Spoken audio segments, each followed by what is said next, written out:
CM योगी का दमदार भाषण सुन सन रह गए मोदी। राहुल को पढ़ाया रामायण का पाठ, मायावती से लेकर ओवैसी तक के छूट गए पसीने।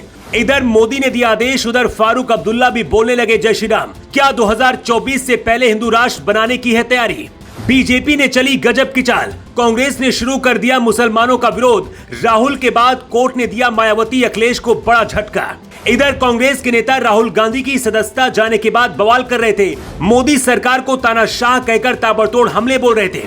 उधर योगी आदित्यनाथ ने ऐसी बात बोल दी जिसे सुनने के बाद प्रधानमंत्री मोदी भी सन्न रह गए। प्रधानमंत्री मोदी के सरनेम को लेकर राहुल गांधी ने अभद्र टिप्पणी की थी, जिसके बाद उनकी संसद की सदस्यता को रद्द कर दिया गया। और अगर उन्हें हाई कोर्ट या सुप्रीम कोर्ट से इस मामले में राहत नहीं मिलती है तो राहुल गांधी 8 साल तक चुनाव नहीं लड़ पाएंगे। लेकिन जब उधर राहुल गांधी की सदस्यता रद्द हो रही थी, तब बीजेपी 2024 के चुनाव की बिसात वाराणसी में बिछा रही थी।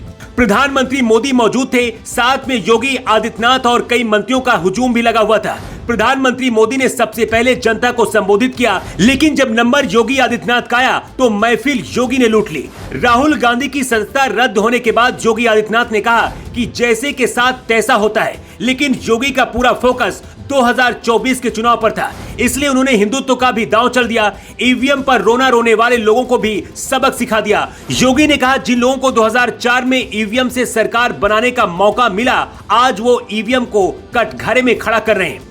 ये वो लोग हैं जिन्हें भारत का विकास अच्छा नहीं लगता है। कुछ लोग बाहर जाकर देश का नाम बदनाम करने की कोशिश करते हैं। योगी का सीधा निशाना राहुल गांधी पर था, क्योंकि उन्होंने ही विदेश में जाकर भारत के लोकतंत्र को खतरे में बताया था। लेकिन इसी बीच असदुद्दीन ओवैसी से लेकर अखिलेश यादव और मायावती को बड़ा झटका लगा है। उत्तर प्रदेश में शहरी और स्थानीय निकाय चुनाव के मामले में सुप्रीम कोर्ट में सुनवाई हुई, जिसके बाद ये संभावना जताई जा रही थी कि निकाय चुनाव आगे और टाला जा सकता है। हालांकि इस मामले में अब अगली सुनवाई 27 मार्च को होगी, लेकिन बहुत ही कम उम्मीद जताई जा रही है कि विपक्षी पार्टियों को राहत मिलेगी। हालांकि अब देखने वाली बात यह होगी कि आगे क्या होगा। लेकिन बीते कुछ महीनों में भारत में हिंदू राष्ट्र बनाने की मांग सबसे ज्यादा उठी।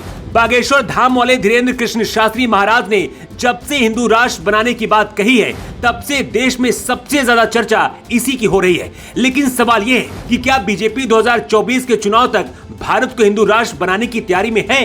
कुछ लोग सोशल मीडिया पर वायरल हो रही इन तस्वीरों को लेकर यही कह रहे हैं, अब तो महबूबा मुफ्ती भी भगवान शिव के ऊपर जल चढ़ा रही हैं। इससे ज्यादा अच्छे दिन और क्या चाहिए? इसके अलावा फारूक अब्दुल्ला का भी एक बयान इन दिनों सबसे ज्यादा सुर्खियां बटोर रहा है, जिसमें वो कह रहे हैं कि भगवान श्री राम सबके हैं। हालांकि उन्होंने ये बात बीजेपी पर हमला बोलने के लहजे में की थी, लेकिन उन्होंने आखिरकार मान ही लिया कि भगवान राम हर जगह हैं और वो सबके हैं।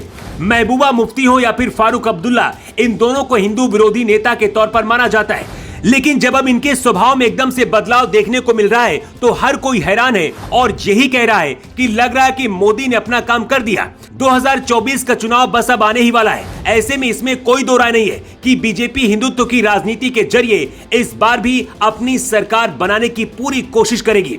हालांकि पहले ही अयोध्या में भव्य राम मंदिर का निर्माण किया जा रहा है। ऐसे में 2024 के चुनाव में मोटे तौर पर राजनीतिक जानकार कहते हैं कि बीजेपी को नहीं हराया जा सकता है। लेकिन जब बात हिंदू राष्ट्र की आती है, तब इस पर संशय जताया जाता है, क्योंकि भारत एक ऐसा देश है जहां पर सभी धर्मों के लोग रहते हैं और संविधान में भारत में रहने वाले सभी लोगों को बराबर के अधिकार दिए गए हैं। अब अगर बीजेपी को हिंदू राष्ट्र बनाना है तो उसे संविधान में बदलाव करना ही होगा, लेकिन ये इतना भी आसान नहीं होगा, क्योंकि अंतर्राष्ट्रीय स्तर पर भारत को इसके लिए नुकसान भी उठाना पड़ सकता है। वैसे आपको क्या मानना है, हिंदू राष्ट्र बनना चाहिए या फिर नहीं? कमेंट बॉक्स पर लिखकर जरूर बताएं। Bureau report.